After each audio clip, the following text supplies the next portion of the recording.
Hello everyone, I am working, Mary, don't pull that away yet. I am working on making a rack to hold my camera equipment.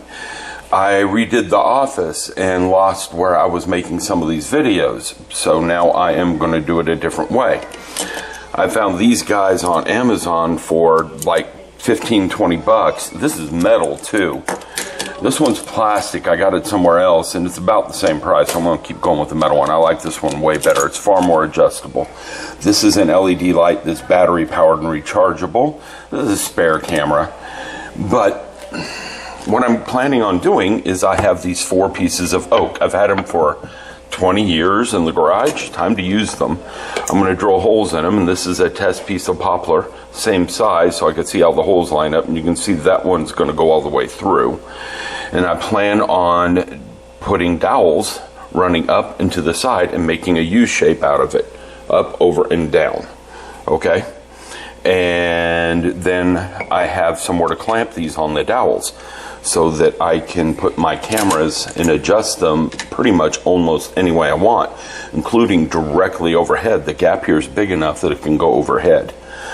In addition, I have some extra aquarium lights, LED aquarium lights, for my 75-gallon aquarium that I'm not using, and I can use that for lighting my projects and my work, so I'll have direct overhead lighting. All right, I will come back and show you progress and how this is going. But again, this is a test piece for drilling holes, so I know my holes are going to be okay, especially near the end of the wood like that. You don't want to splinter or crack that wood. That wouldn't be good. All right, I got my old drill press here. It's a Harbor Freight tool press. I bought it a good 10-15 years ago. It's good for small projects. I don't use it every day, so I bought a cheap one. I do have the depth set there as well as tape, and you'll notice I did not even fray the tape. So I got my depth set correct. I have drilled holes in it because I'm going to use the 3/4 inch dowels there. So these holes are 3/4 inch, they're 1/2 inch deep. I'm using 3/4 inch dowels. The dowels are poplar. The wood outside the dowels is red oak. So this thing ought to be set up right. I got my holes drilled, and you can see I got them lined up fairly well on that side. Let's see how I did on this side. Looks like everything lines up really well. So now I just got to cut this to length. I can start putting it together. All right, I have all the holes drilled. I now have all the dowels marked for cutting. This is a spare one. I'm about to pull out the saw and start cutting. Our garage is a disaster. It's been neglected for a little while, so that's another project for me to do. I also have the sideboards marked for cutting. Now, one of the things I'm going to do when I cut it, yes, I have to clean up the floor. One of the things I'm going to do when I cut it is I'm going to wrap it with masking tape. That helps keep the board from splintering and fraying. I got to get the saw out and bring it outside so I have a way to cut. I'll be back in a little bit. All right, we have a Harbor Freight tool saw here.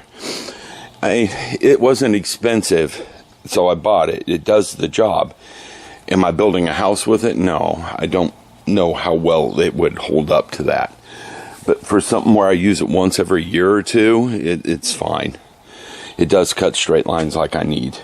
Now I got a practice cut here, and I have the cut I want here. 2 of my boards are precisely as long as they need to be, minus enough room to cut them. So I got to make sure I get the cut straight so the 2 boards are exactly equal. So I'm going to have a practice cut on here to see how well I do. I have my carpenter square and my pencil handy so I can practice cutting more than once. And this is all wasteboard right here. It's the biggest piece of wasteboard I have in the whole project. Most everything else isn't going to have too much waste to it. So I'm all set up. This thing's plugged in. It does have a laser alignment tool in it, but the batteries are dead on it. So I'm not going to redo that. The switch is down here. Yeah, see, it's not lighting up. So I'm not going to put the batteries in it right now. Not for such a small project. All right, I'll be back. Show you the end result. This is why I want to use the tape. You can see the ends get frayed a little bit. This isn't too bad, but a little bit of tape around that and it'll quit doing it. I need to go inside and get some semi-transparent tape. The tape I have here is blue tape, and it isn't going to be, you can't see the marks through it. All right, this end has no tape. You can see there's a chip in the edge of it. This end had tape, and it is still fraying a little bit, but you can control that with sanding a lot better. Okay, the other end with tape on it is still on the machine. I also got my alignment down so I know how this thing's going to cut with this one, but it's definitely better with tape. Fortunately, I'm using some expensive painter's tape, which came from Japan, but that's beside the point. The tape does work well. I can see through it. So I am happy with things. I can start cutting my boards and my dowels. Now it's time to see how I did with my cuts. Let me get all the boards squared away at the bottom so they're all even. They don't want to cooperate, and apparently one of them's warped. But you can tell when I stand them up, I did fairly well with my cuts. They're barely off any. Those are the 4-footers. There's 3 of those. There's 8 of the 3-footers. And they're off a little bit, but I can hide that by putting a couple in the back. Okay, so I'm not upset with my cuts. Up next is cutting the dowels. Now, the end of the dowels get buried inside the 2x2s, so I'm not so worried about them fraying a little bit. Well, I have all my lumber cut. I didn't tape the dowel rods, and you can see the end result of that, a little bit of fraying, but again, they're getting put in holes, so I don't care about the fraying so much, you won't see it. I do have to remove those stickers, and I hate stickers on wood like this, because it always leaves a residual. I get it, people will switch stickers to change the prices. Bad people. Make it everyone else's life harder. Alright, I have all my lumber cut and sanded. I actually sanded it. The blue tape on the ends of the square pieces mark which ends all go together, since I did common measurements that way. The only mistake I've made so far is these dowel rods. I cut them 1 inch too short. So I have to go back and cut 1 inch off the ends of them. Then they have not been sanded. I'm not going to do a lot of sanding on them. I want them grippy, so being a little rough is fine. The main reason for sanding, one, this oak sands up so beautifully. It's actually really nice to sand it. Second, though, is there were some edges that might splinter. And while I'm going to put polyurethane on it, sanding that down just seals up those edges so they don't splinter.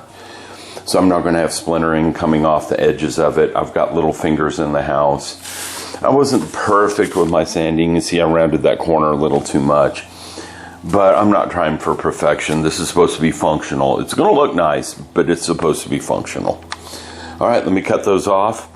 The other thing I'm going to have to do is I'm going to have to taper the ends of these just a little bit, because they're 3/4 of an inch and the hole is 3/4 of an inch, and it's a really tight fit. And with my measurements the way they are, if it does, the rod doesn't go in, the dowel doesn't go in all the way, I'm not going to be able to assemble this correctly. So I'm going to have to taper those just a little, not a lot. I don't think it'll take a lot. All right, I'll be back once I have my dowels cut and I'm ready to start putting this together.